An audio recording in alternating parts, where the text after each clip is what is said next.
Hello friend, welcome to JK science study centre. आज हम लोग पढ़ेंगे हाइड्रोकार्बनिक यौगिक के नाम एल्केन ग्रुप में। इसके नेक्स्ट क्लास में बताएंगे अल्कीन ग्रुप, फिर अल्काइन ग्रुप। तो आज हम लोग देखते हैं कि एल्केन ग्रुप में नाम लिखने के लिए हमें क्या क्या करना पड़ेगा। जैसे पहला नोट है, एल्केन ग्रुप में कार्बन के बीच एकल बंधन होता है, यानी सभी जगह सिंगल बॉन्ड होता है। और यह एक खुली श्रृंखला वाला हाइड्रोकार्बन है जिसको ओपन चेन कहते हैं। ये किधर से बंद नहीं होता है, ठीक है। इसके लिए हम लोग को ये वर्ड रूट है, ये याद करना पड़ेगा। जहाँ वर्ड रूट में लिखे हैं मेथ, ईथ, प्रोप, ब्यूट।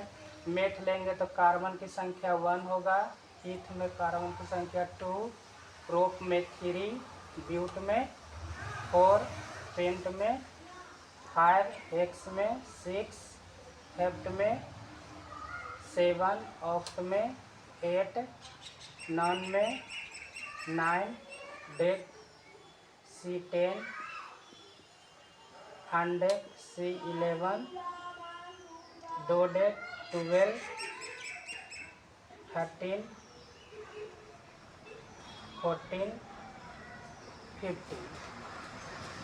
नेम में लिखेंगे वर्ड रूट प्लस ANE और इसका फार्मूला होता है CnH2n + 2, जहाँ n बराबर 1 2 3 4 डॉट डॉट। अर्थात अगर हम n बराबर 1 लेते हैं तो हम मेथ क्या रखेंगे नाम, मेथ। n बराबर 2 लेंगे तो ईथ, n बराबर 3 लेंगे तो प्रोप, ठीक है। तो जैसे हम n बराबर 1 लेकर बना रहे हैं तो n बराबर 1 है तो क्या लेंगे, मेथ, METH, तो मेथ प्लस ANE, तो इसका नाम हो जाएगा इंग्लिश में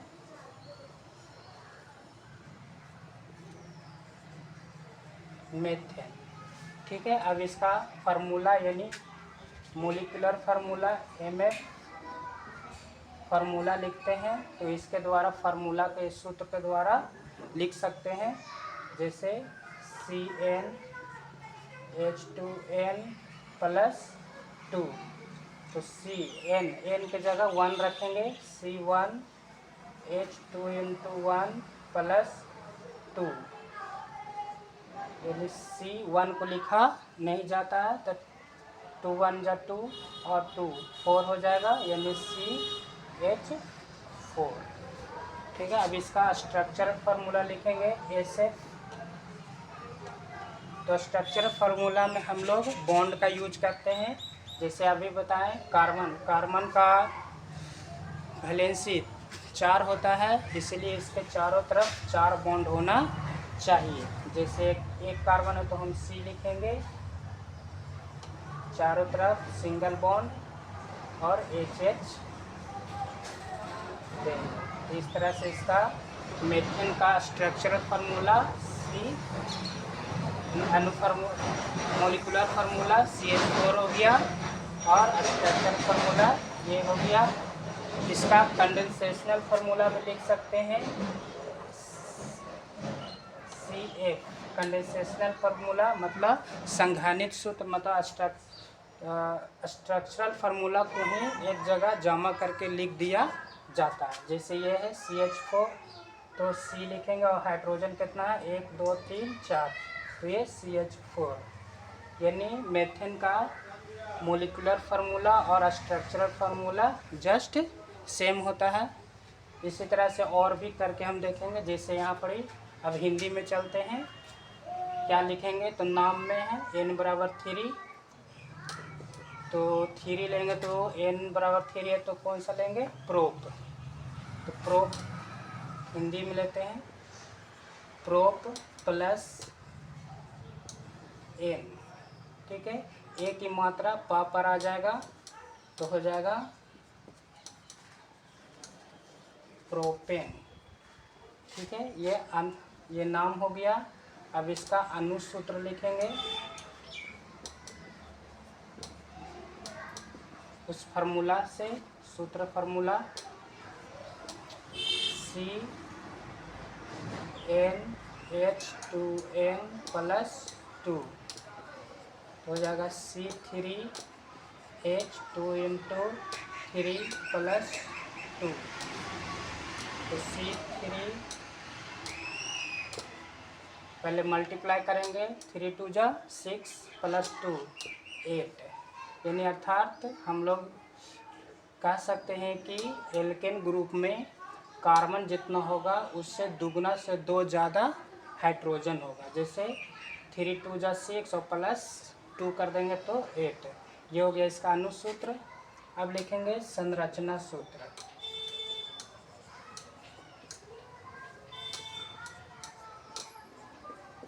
तो 3 कार्बन है तो 3 कार्बन पहले दे देंगे, 1 2 3, और सभी कार्बन के चारों तरफ 4 बॉन्ड होना चाहिए, उससे ज़्यादा नहीं, नहीं कम। जैसे 1 2, पहले सिंगल बॉन्ड दे दिए, तो इस कार्बन के बीच 2 है तो और देंगे 2, 4 हो गया। अब इस कार्बन का 2 है, 4 हो गया। इस कार्बन के 1 है बॉन्ड, 4। अब सभी जगह हाइड्रोजन रख देंगे।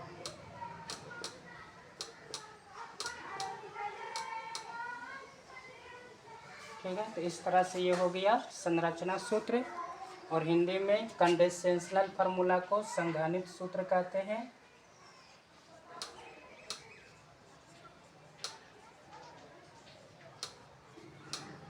संघनित सूत्र तो स्ट्रक्चरल फार्मूला से यानी संरचना सूत्र से ही बनाया जाता है। जैसे फर्स्ट में एक कार्बन पर 3 हाइड्रोजन है, ये हो जाएगा CH3 सिंगल बॉन्ड।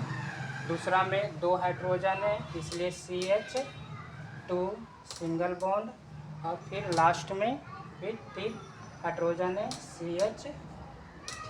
तो इस तरह से आज हम लोग सीख गए कार्बनिक यौगिक का नाम लिखने, एल्केन ग्रुप का नाम लिखने के लिए उसका सूत्र, संघनित सूत्र और संरचना सूत्र।